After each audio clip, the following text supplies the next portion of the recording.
Welcome to Delivering Joy MD, hosted by Dr. Joy and my special guest, Monica D. DMP.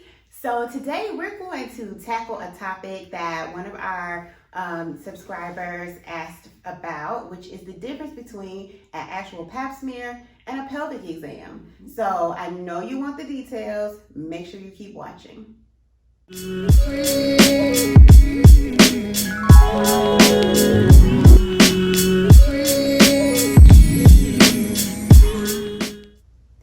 Hey girl gang, so we are back and we're talking today about the difference between a pelvic exam and a Pap smear. So we get lots of patients who come in all the time that are really confused about this. So we wanted to make sure that our girl gang knows the tea. So a Pap smear is actually when we collect some cells from the cervix. If you don't know what the cervix is, check out my video on female reproductive organs. That's linked down below. But anywho, the cervix is what we're actually taking cells from to look for cervical cancer. And so the Pap smear is something that we do in women who are 21 years of age or older. Even if you're pregnant under 21, you should not be getting a Pap smear. So we do that to do preventive screening for cervical cancer, right? Whereas the pelvic exam is when we are evaluating the vaginal canal and your cervix to assess for any problems such as vaginal discharge, lesions, or injury to the area. Right. So the pelvic exam is more like if I have a problem. Right? So like for a problem that you're having, like if you were,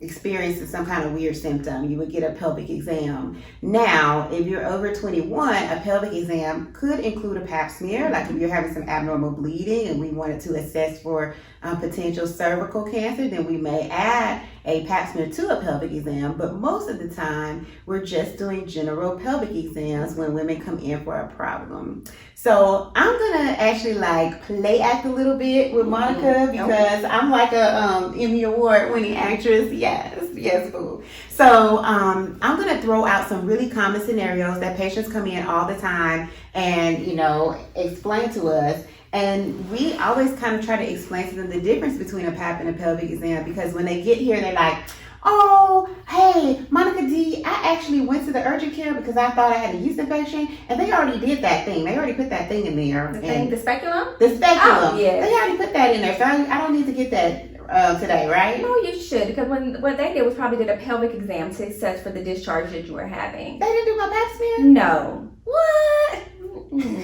So another example might be, I went to the emergency department because my lower abdominal area was hurting and I had a discharge. Right. So I just wanted to get checked out. So they put that thing in there, the speculum, and they took some samples and things, and so they did my Pap smear, right? No, they either did one of two things or both. They did a culture and sent it to the lab to screen for any vaginal infections, or they took some of the discharge and put it on a slide and looked under a microscope to see what was going on. Oh, so I still gotta get a Pap smear this year? Yes. All right. So I'm at my annual Pap smear appointment, right? So I'm sure I'm getting a Pap smear this time, right? Yeah, if you're 21 and then your last Pap wasn't 3 years ago. Okay. So wait, 3 years? I thought you're supposed to come every year. So we do want to see you every year, but the actual Pap test is only needed every 3 years if it's normal. Oh, okay. Well, my mom was like, I need to get a Pap smear every year. So they changed the guidelines since your mom was around. My mom's still alive. Don't say that. Well, so they changed the guidelines because they realized we were doing Pap smears too frequently. Okay. So you should get them done every 3 years. Now, if they're abnormal, we'll see you more frequently. That's why it's important to follow up on your results to know if you need to come every 3 years or we need to see you more frequently. Okay. So when they do the pelvic exam and they do all those things they do, like they take all those samples, like what is that? So when we take a sample with the Pap smear, we're getting cells from your cervix. Okay. And we're screening it for any abnormal cells that may lead to cervical cancer. We put it in a solution and we send it to the lab, and then they give us the results. Okay. Or we can do a swab and we can test for any just vaginal infections. Okay. All right. So The Pap smear is something that I usually only get at my doctor's office, or can I get it at the emergency room? No, you're usually going to get it at either your primary care doctor or if you go to your OBGYN. Okay. So I think that we kind of played out most of the scenarios that we see a lot of the time in our office. Like people come in and like, I already did this. I don't want to do it again. Went to the ER and had a Pap. But So in the emergency department and urgent care, they're really designed to make sure you don't have an emergency situation going on, because there are some vaginal infections that can lead to permanent damage of the female reproductive system. So when you're going to urgent care and ER, they're really making sure there's nothing urgent, basically. Okay. Whereas when you come to your gynecology office, we are really looking for preventative services, making sure that you have your labs done every year, like your cholesterol, your blood sugar screening, your liver and kidney function, mammograms, all the things that women need to stay healthy. And then we also can do exams for women who are having a problem. And when you're coming in and saying, I'm having this discharge, or there's this odor that's just weird for me, we are looking into the vaginal canal and at the cervix just to see like what color the discharge is. Is it thick or is it thin? Is it bloody? Like all sorts of things like that.